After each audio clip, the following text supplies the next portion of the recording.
How's it going, guys? So, the Premier League season is now 19 game weeks old, and not every team has played 19 games, unfortunately, but most of them have. And before any of them have played a game, I made my first video on the channel where I tried to predict where every team will finish by the end of the Premier League season.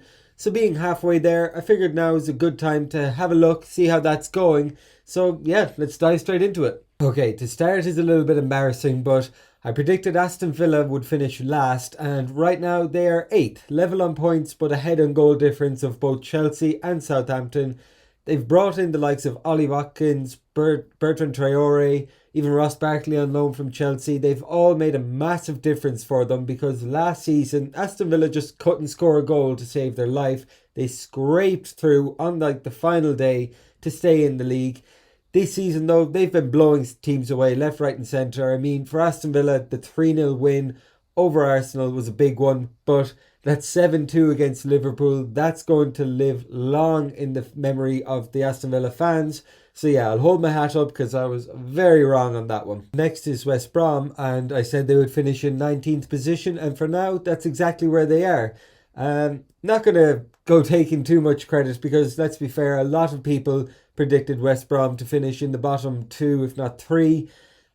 You know, the season's not over for them yet, but at the end of the day, 3 teams do have to go down, and the way they've been playing so far, I mean, they're only on 11 points.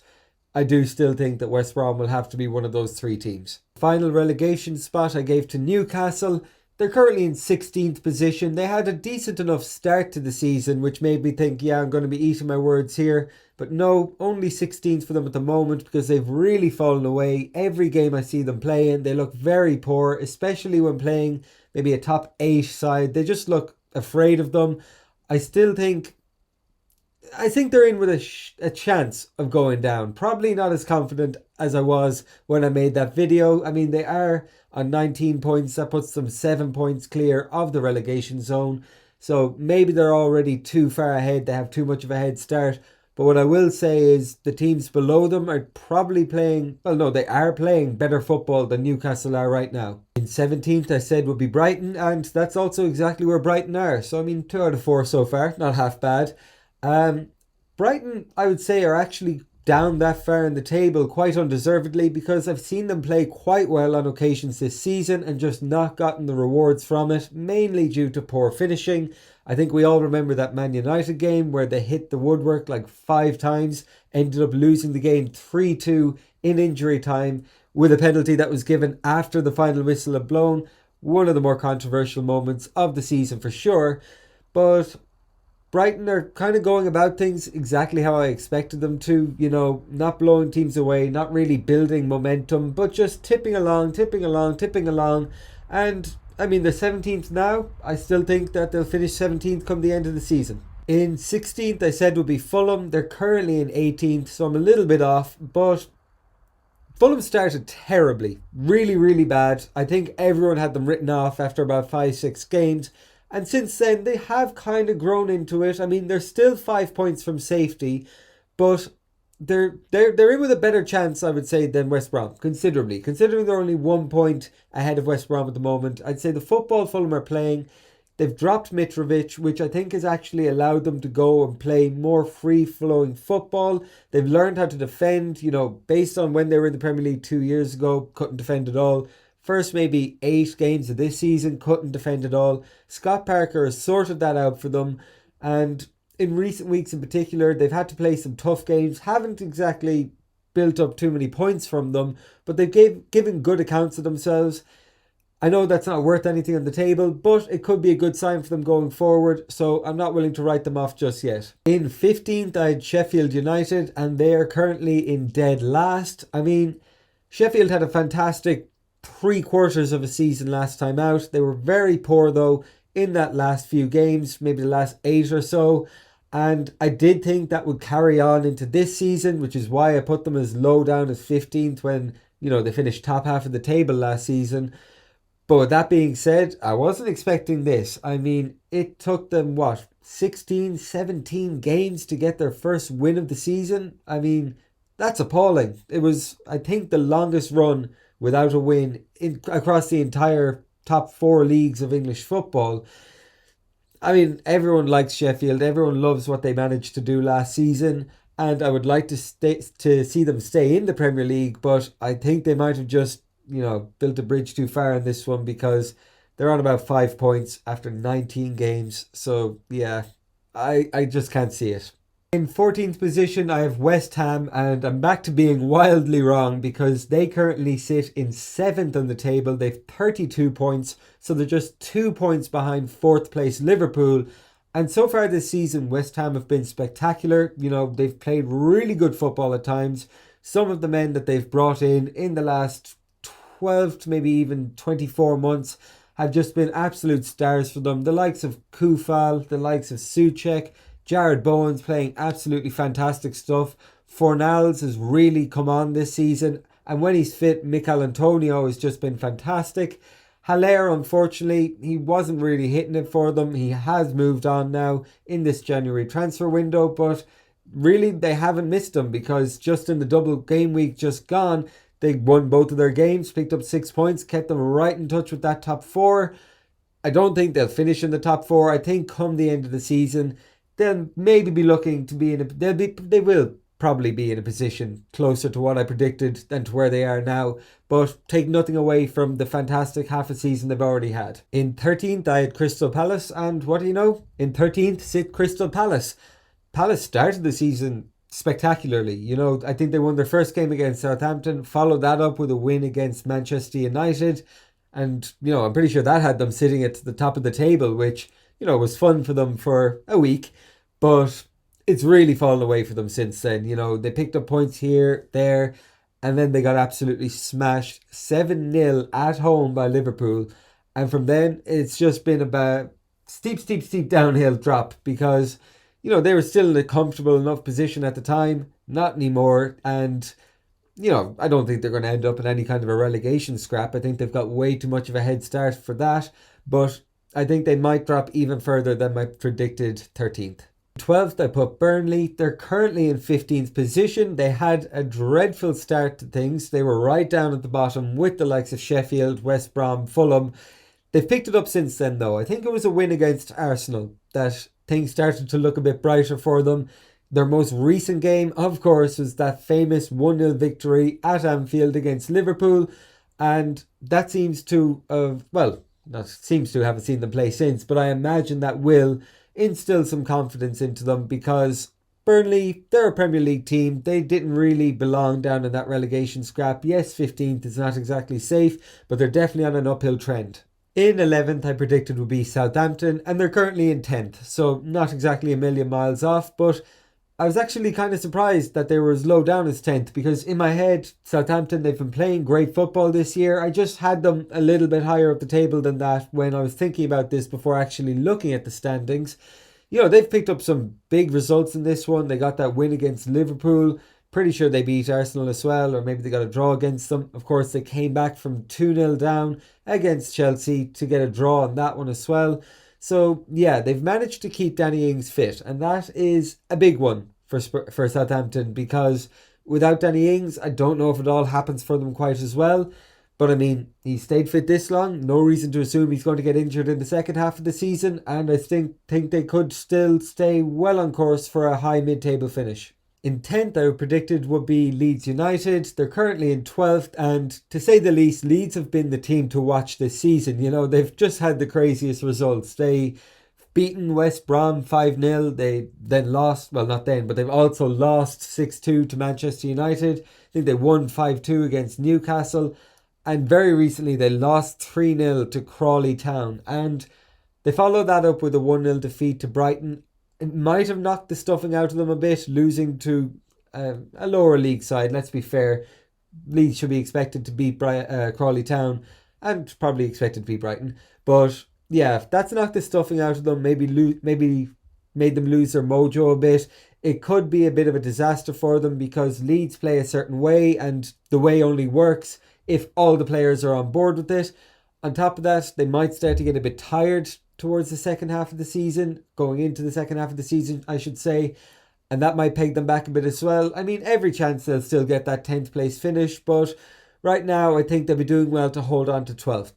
In 9th, I predicted would be Everton. They're currently in 6th, For a while, Everton were looking like really the team to watch. I mean, with James Rodriguez and Doucouré and Alan all brought in, they really did look like they could be a team to push for the title. I mean, they're sitting on 32 points, which, like I said, has them in sixth, which isn't awful. I mean, I wouldn't write them out of any kind of a title race just yet. But at the same time, they're 8 points off Man United in first, whereas they're only, I think, 3 points off Southampton in 10th.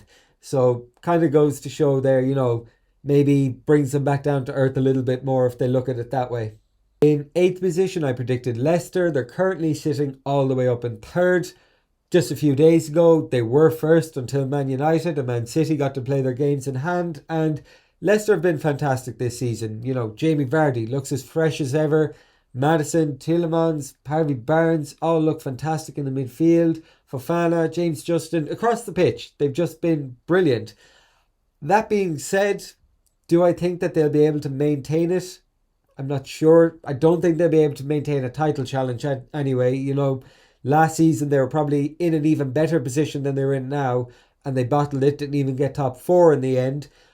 I don't think they'll drop down as low as eighth, but I do still think that there's a chance that they'll drop out into the top four in favour of maybe one of the more traditional Big Six teams. In seventh position, I'd put Arsenal. They're currently sitting in 11th. I know a lot of Arsenal fans weren't happy that I had them put down as low as 7th, but I mean, 10 games into the season, they probably would have bitten their own hands off to have 7th place because they were all the way down in 15th. In recent weeks, they have picked it up. They found a bit of form again. They're playing a lot better football than they were. It was very negative there for a while. Much more attacking these days. Looks a lot less rigid, which I think suits them much better. And do I think that they'll be able to crawl the way up to 7th? I don't, because the teams ahead of them in that top 10 are all looking very strong. Chelsea, bit of a blip. Obviously, Lampard's gone. Still think that they'll manage to, crawl their way back up the table, finish ahead of Arsenal still. So they might be able to take a few places back, crawl their way up from 11th. I'm saying crawl a lot. They'll probably be able to break into the top half of the table. Let's be real, it's Arsenal, but I still think 7th could be beyond them. In 6th position, I'd put Wolves, and this is another one where I'm very far off the mark because poor old Wolves are sitting all the way down in 14th. Their season was iffy as it was until main man Raul Jimenez picked up a nasty, nasty head injury. That certainly hasn't helped them. They still picked up some big results. They managed to beat Chelsea. Pretty sure they managed to beat Arsenal as well. They're sitting in 14th, but it would only take a couple of wins for them to get into the top half of the table. The only issue is their form doesn't exactly suggest that they're going to do that. So I think the sooner that they get Raul Jimenez back, the better.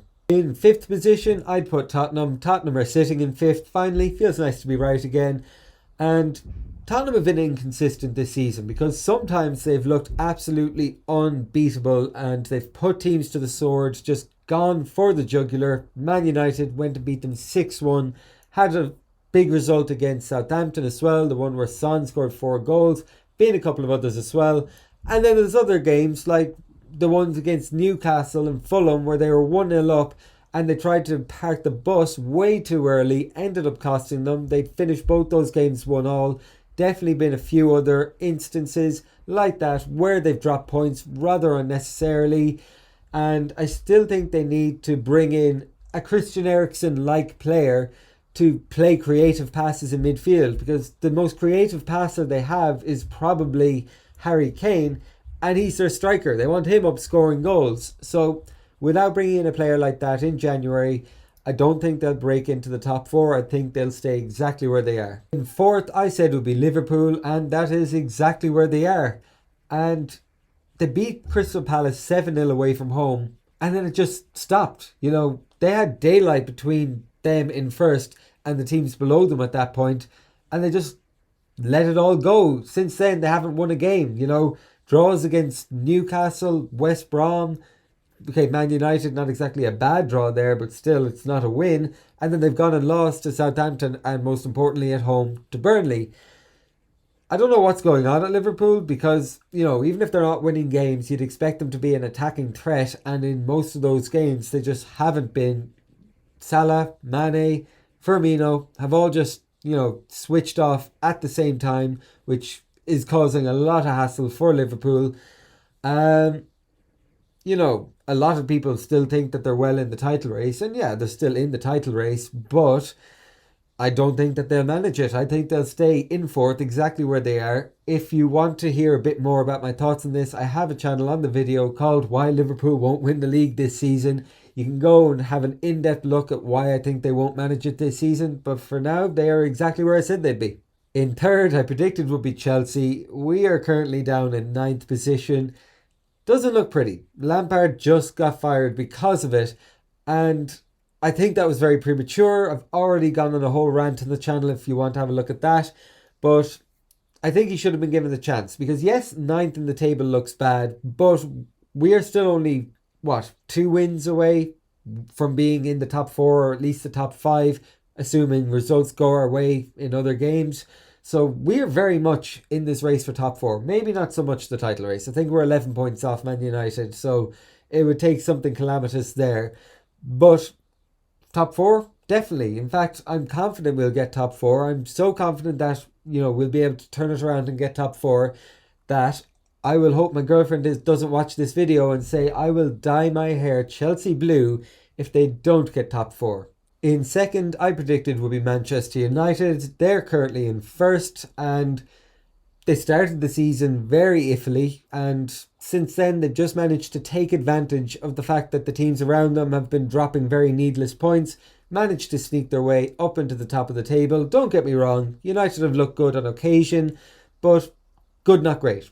I haven't really seen a 7 out of 10 or above performance from Man United this season, but that's been enough to keep them in the top spot, at the very least for now. Finally, in first, I predict would be Manchester City. They're actually in second at the moment, but they're only 2 points behind Manchester United with a game in hand. Man City are another team that had a very, very rough start to the season. I think it looked worse than it actually was, the fact that they'd played less games than everyone else. But there was still a bit of a crisis going on that they've since managed to sort out. The main crisis was in defence. They now have John Stones and Ruben Diaz partnered in there. The two of them are just clean sheet monsters. Man City look very, very, very tough to beat. And while they're only in second at the moment, I still think that they are by far the favourites to win it this season. Anyway, lads, that's it for this one. I'm not too sure how many of them I've gotten right. It doesn't really matter since the season is far from over, but it seemed to me like a lot of them were at least on the right track, and then a few outliers that were horribly off the mark. But anyway, comment below whether you think my predictions will stay true. Do you think some of the teams I have will go on to have better a season than I'm expecting, worse a season than I'm expecting? Yeah, let me know in the comments. Like if you did enjoy, subscribe for more footy chats, and hopefully I'll see you all in the next video.